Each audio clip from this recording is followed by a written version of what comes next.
To, assalamu alaikum wa rahmatullahi ta'ala wa barakatuhu, barkan ku dai mutanen gabaki ɗaya duka duniyar nan. Yau dai gani ga MAIFATIYA in gudu. Wato mun kawo muku wani sabon channel ɗinmu ne da muka buɗe, ko wance da ya buɗe ma dai kam, wanda zai ringa shiryo muku sababbin tsare-tsarensa.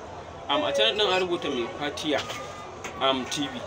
Insha Allah da kun yi sacin za ku ganshi. A shi ne zama riga kawo muku sababbin shirye-shiryensa wanda yake tsatsara shi, kamar irin waƙoƙin labari da dai sauransu dai. To wani abu ma dai kwajin bayani daga bakinsa. Bismillah MAIFATIYA. To assalamu alaikum warahmatullahi. Wani abu ma ka ce ma baki daya duka duniya. Ina gaida kowa da kowa, sannan kuma ina muku fatan alkhairi. Kamar yadda kuka sani, wannan Abdul S kenan.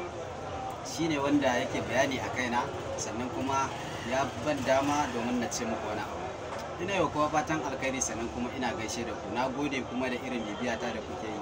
Kamar yadda kuka sani, a da bani da YouTube channel yanzu, amma na mallaki YouTube channel mai suna MAIFATIYA TV.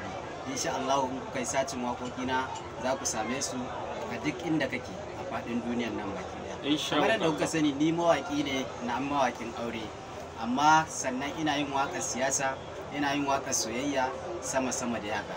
Amma yanzu kamar yadda na ga abubuwa sun fi tafiya, zan fara saka muku waƙoƙin soyayya da kuma labari kamar yadda kuka sani, domin masoya suna korafi akan bana waƙar soyayya, sai dai waƙar biki. Sannan kuma biki wani abu ne wanda idan na yi ma waƙar biki, in ba ta ka bace, maybe in ka ɗan ji tsaya biyu sai ka ji bata ma ba. To na gode sosai, ina muku fatan alheri. To alhamdulillah, sai kun ji mu.